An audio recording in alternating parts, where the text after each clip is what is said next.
nhưng rồi nữa nó là bây giờ muốn cho ấy tuổi gì muốn giật chơi nữa ba sẽ chọn sai bây muốn dàn trong bây giờ muốn cho bây giờ muốn chế lúc chơi vô nè cái plei một trò tỏi giờ cũng mà đi thay đua cho biết sai nè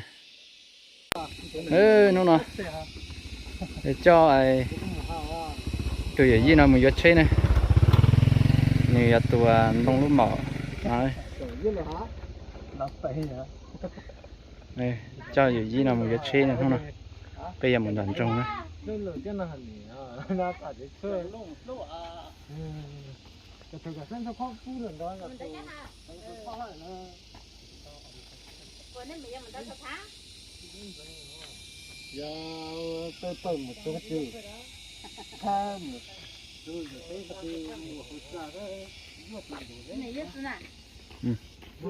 muốn ơi cho tụi gì nào một cái xe này cái một số họ trồng mà thay đồ này sai này phải tuột cho họ trồng nữa sẽ nó chỉ tao một số tỏi trồng lọ nữa trồng mè xem được nó cái nó phải tỉ hát nó cho cái nó phải tỉ nó cho nữa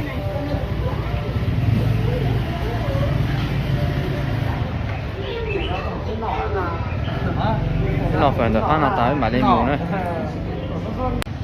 là chỉ nó tua một giòn trồng lò nữa tua một giòn trồng lò rồi tua một giòn đấy lúc ham mua chơi rồi nữa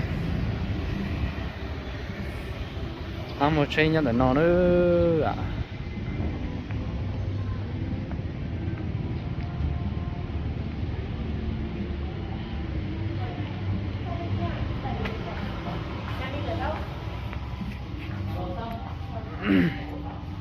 chơi màn đau thì tiền nữa thì lúc rong cao thì chả làm mua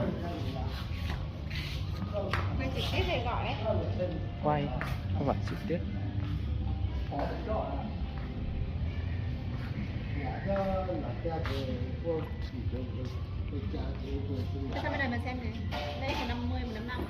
của một lô có nhiều chơi nào ba xe tôi có học chơi nào nữa ta sẽ chỉ mua lô rong cao chỉ mua lô màu rong cao này đúng rồi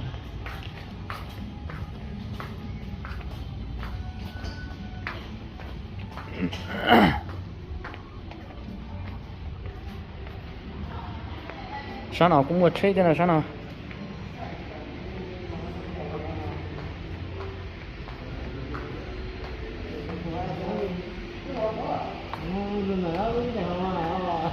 chơi màn đau thì tia luôn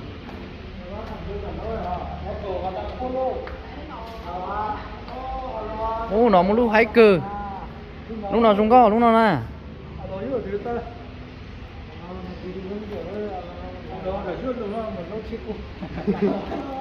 ô nó chúng kiểu luôn nè rồi mất tổng số chất mỏ các thằng rồi đó luôn mỏ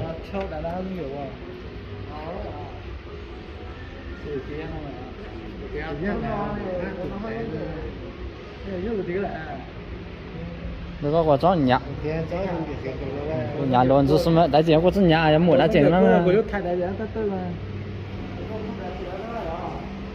có nhà đầu tư cho nó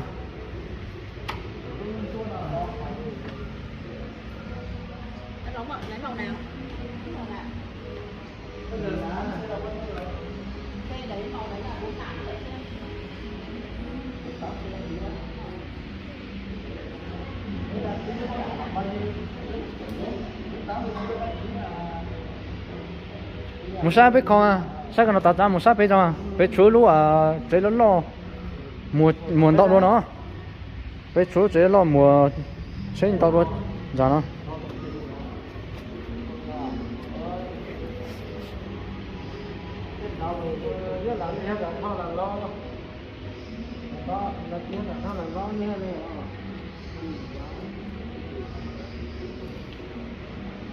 học chơi nó có kỳ chơi theo biết tới chơi nhá là nó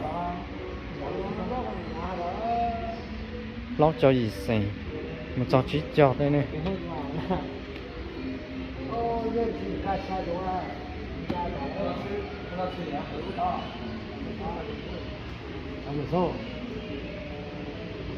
tôi giàu cô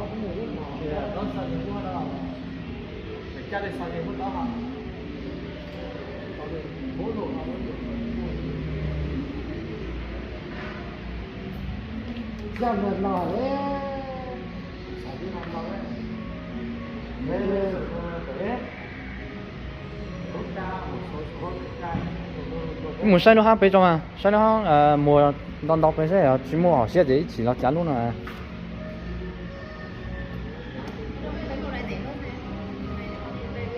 màu đấy thì không thi đấy thì cũng là theo loại xe thì nó chỉ có khác màu đó mà nó giống nhau xe thôi mà.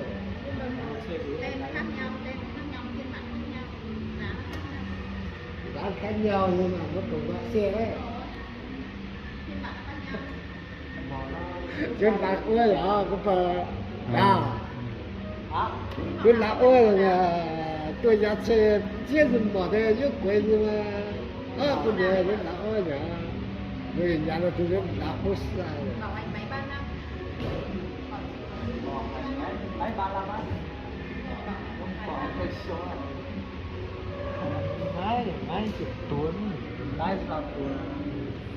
một sát bể rồi cha chơi vô lúc nào là một sát bể rồi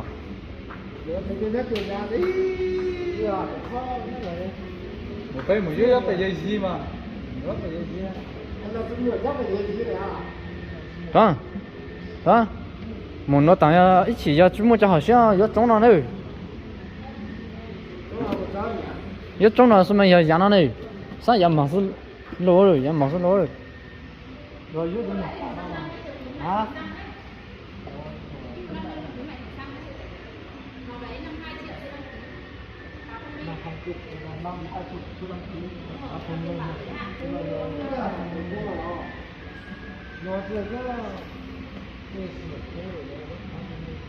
họ có do hỏi thấu của chạy luôn rồi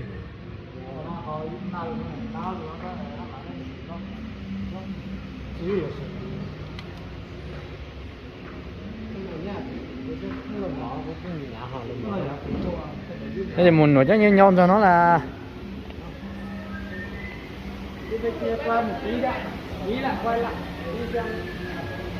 cho nó thấy cũng nó có tin nhắn cho nó kiểu nó chắc tiền xong kiểu của tiền giờ cũng giang này cho nó thấy cũng sát sát cũng chỉ nhớ cho nó tin nhắn cho nó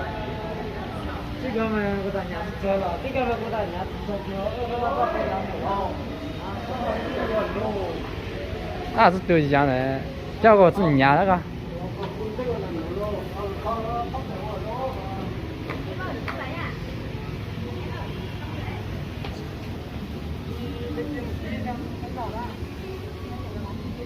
lên nào thì bây giờ một sai lửa lúa hăng trò nữa, bây giờ một sai lửa lúa hăng sẽ bổ một họ họ xe.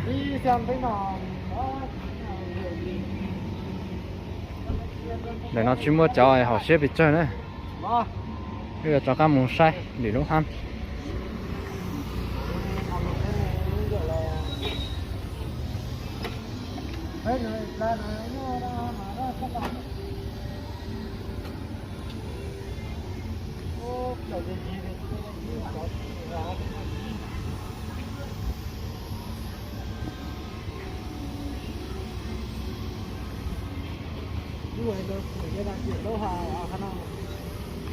Chân mùa.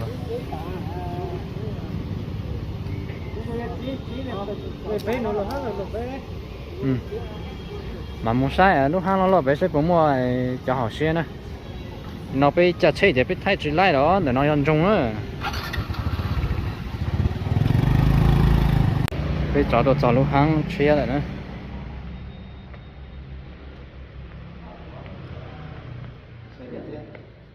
Xe không đèn đâu.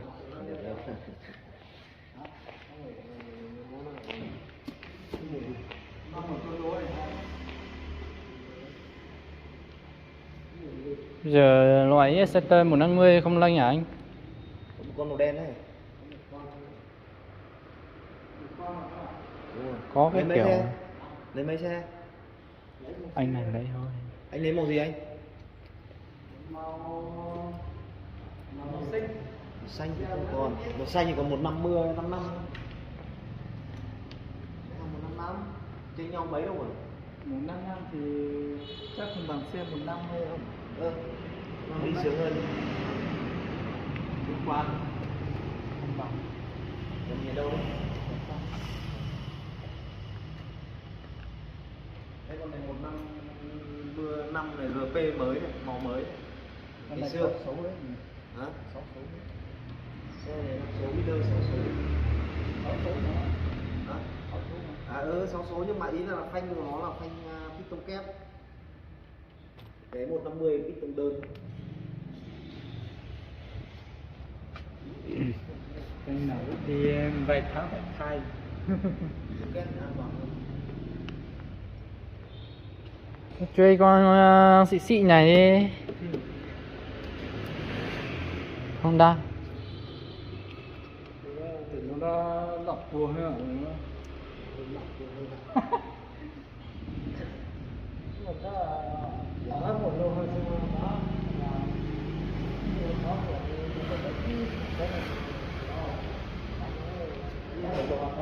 Rồi chắc là ra hết rồi đó là người rất là ra. Chị à. Lúc ha nó cũng chỉ một chơi rồng gạo về làm chơi tàu lúc chơi của họ.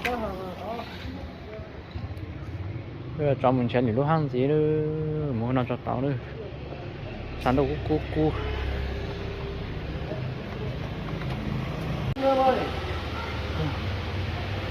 Hả? 49 nữa.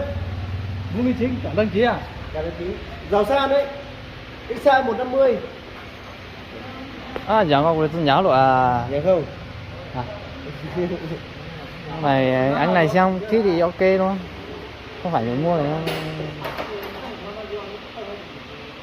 Nó đi thôi thôi để cho rồi nhiều hôm nào để con này nó phạt Người chơi dòng xong toàn nó thích màu xanh thôi nhỉ. Người đẹp.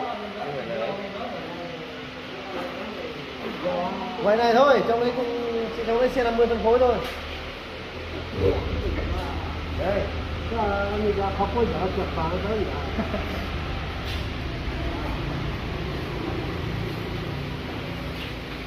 Nó chơi lô à trơn chúa. Hả? Ông được một lúc không có được hài á. Màu đấy màu đẹp nhất đấy.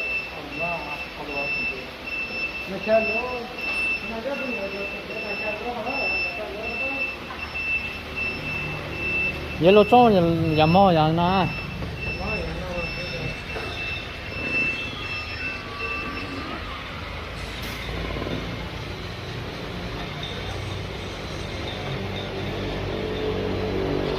Chơi màn to lên đó bay lù đó chỉ một lúc họ xía rồi đi.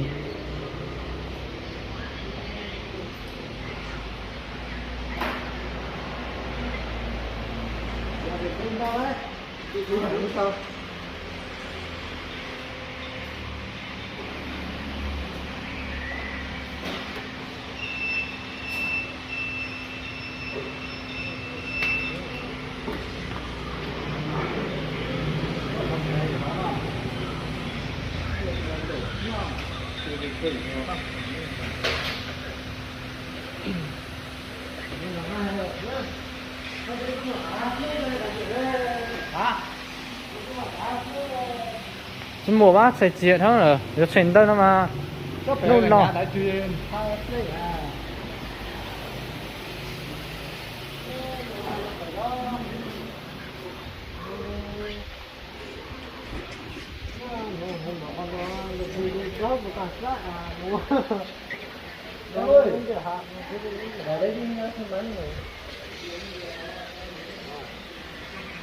Sẽ ở bên nhà lúc nó thì lúc nó sẽ luôn sai tí giả thế à tí luôn rồi.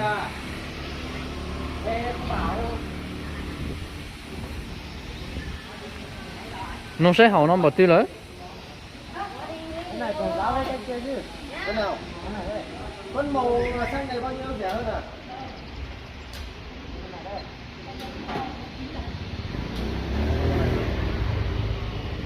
Bằng nhau như con kia.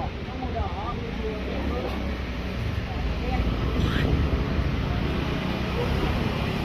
Cái này không có cái màu giống như cái này nhỉ?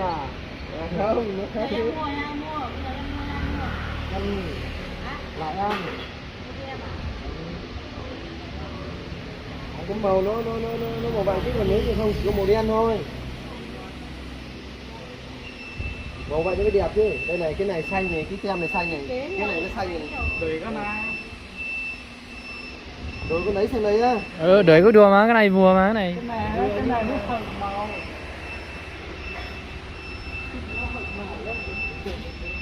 Cái màu có 155 là sao vừa? À đúng rồi, còn như 155. Đây là chú đen thôi. Chú đen này. 155. vừa chứ. Là đúng nhau. Nó hổ đó. Hậu tăng kéo Vừa. 1 triệu thôi cái này. Hậu tăng kéo mốt đại nó bỏ đại chỉ có vừa cái này thì vừa thôi này.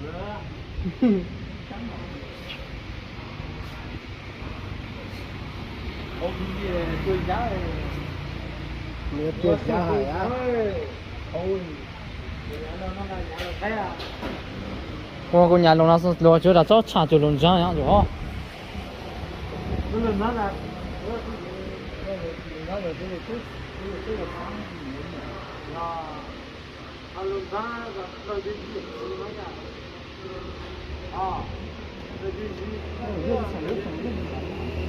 ta chỉ nó thì chỉ mua cho họ xíu là chế bị cho lọt cho luôn hàng cố ấy ít tôi thật thơ này, ít cho lọt cho luôn hàng cố ấy ít tôi thật thơ lại chứ, bây giờ mình vô áo lúc bên này ít lúc là xí này.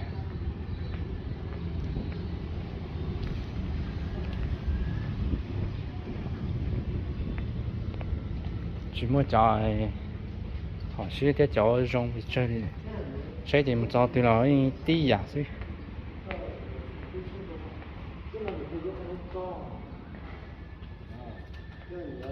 Lúc nào ít lúc là xí này, ít liệt say thì giờ lúc tư, rồi nó mà đi thay mà đi.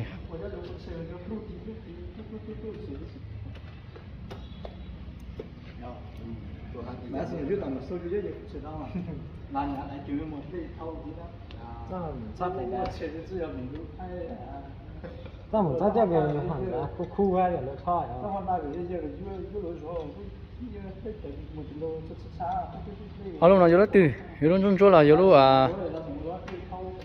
muốn chỉ đốt trái sắt thì nào. Không nghĩ giả chứ không? cái nó Nó xem nhá. hạ xuống đấy Nó đưa ra. Vâng. Không nào, muốn chú ngồi thử á. Thế từ từ để chị lấy cho. Không được đâu. Em ngồi á. Không, cứ hạ xuống đi. hạ xuống thôi hạ xuống xeเลย Cứ hạ xuống ra ngoài này tí xem đi. Bắt ra ngoài này á. Vâng. Ra cái này. Bắt thử con này á. Vâng, ra cái này ra ngoài này xem đã. Giờ lúc nào thế rồi? lúc nào xưa lúc nào thực phụ người ta đã đổi lúc đó trái Chế mà do dù chạy thế rồi. Có chạy mà cô thế chế là có trực cử thì chế là có cháy xuống như cô tà.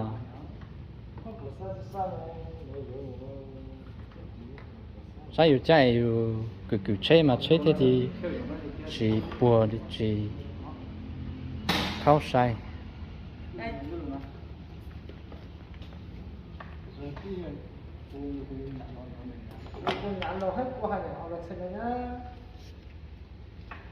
Tôi chỉ hắn ta tạm mua cho một chân rán này, cho tạm mua lấy một cho sáng rán rong ra.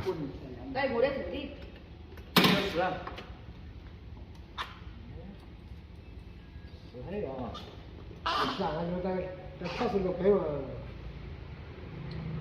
Đi giả có.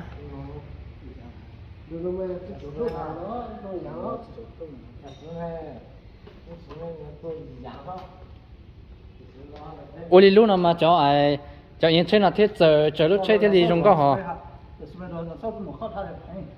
Rồi, bây giờ sau là một phát thanh thành sáu điều này á. cho hay của nó bé là nó hay của họ cho mình cho dạng sử dụng nó sau trong cái này qua mình chơi lúc nào thì chúng đua đấy không chỉ lúc thế lúc nào thấy sai bùa ý giả lúc thì có thấy lúc có sai ý giả sao ca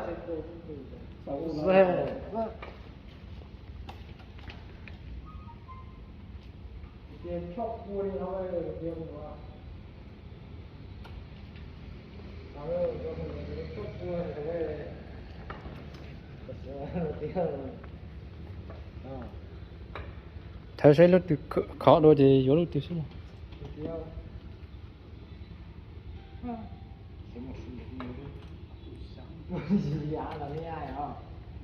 em muốn chơi cú sáng cũng nhận lúc thì có khi nào thế cũng muốn cho họ hay bớt cho chứ họ rất là nè họ sẽ bớt cho mà nó tụi nó phải được cái sự tự lúc hắn rồi vì là do lúc hắn là dùng nguồn giúp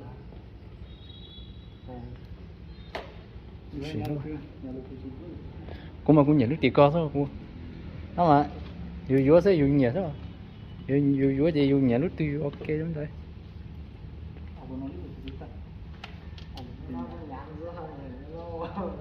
chơi trong có thật tàn nữa chơi này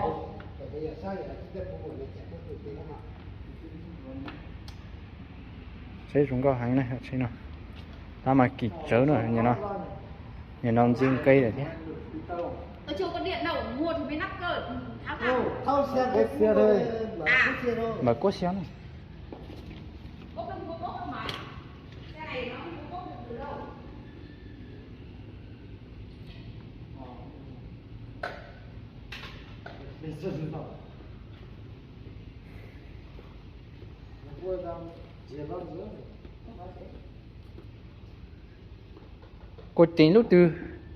có tiền lúc từ vô đi cháu luôn tới rồi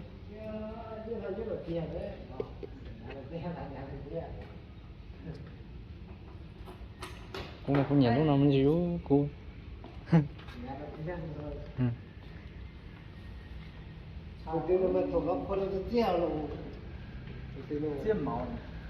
chia cho màu sắc sắc không thể chọn đá này nó luôn luôn đến mùa nè xem mà mùa su su sát thổ.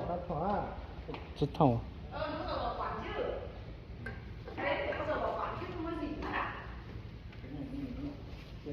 cái nào chả phải có cái giờ bảo quản nó phải có đôi lúc chưa thì nó khó nên bây giờ đi tiền xe nó khó Nhưng mà xe này có cái này thay giống nhau cái nào không? màu đen à Màu theo xe này hay không chữ màu đen thì có thôi sao mà lát cái này thì đeo phải màu nữa? à nó cũng thế mới hợp nhau chứ Gì hả? Cái màu này nó rất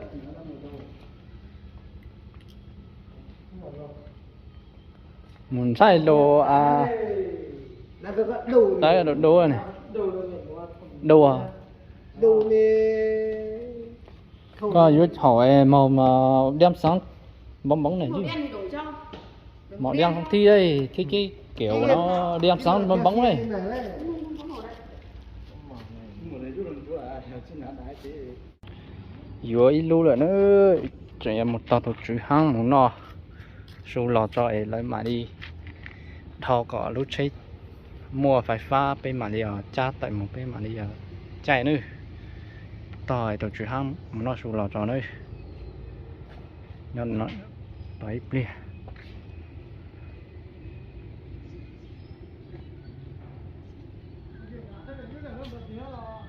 lúc là gì thôi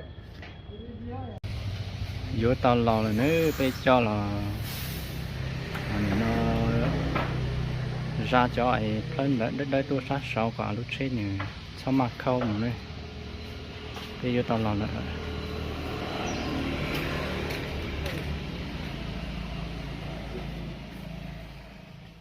giao cái này ra